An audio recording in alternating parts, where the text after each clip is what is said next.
Finally tonight here, our Persons of the Week. A 6-year-old girl saved, and years later, one powerful thank you. Anissa Cruz was just 6 years old when her life changed in an instant. She was asleep in her parents' room. A fire breaks out in their Bronx apartment. She remembers the brave firefighter from Engine 75, Ladder 33, who saved her life.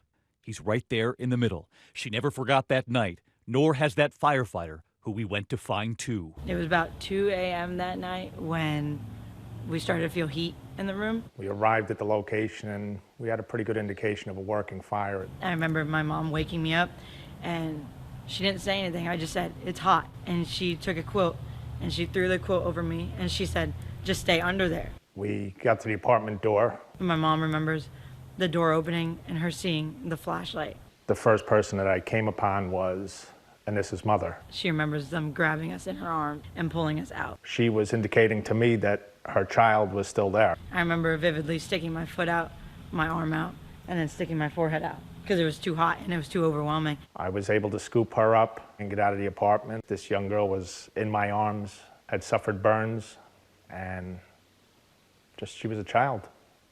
That child was Anissa, right there with her mother, Melissa. Her father did not survive. But ever since she was a little girl, she made a promise to herself that she would become a firefighter to honor her father and the firefighter who saved her life. Enrolling at Indian River State College Fire Academy in Fort Pierce, Florida, grueling hours of intense training. After graduating, Anissa tracking down the retired firefighter, Lieutenant Stephen McNally, to say thank you 16 years later, one firefighter to another.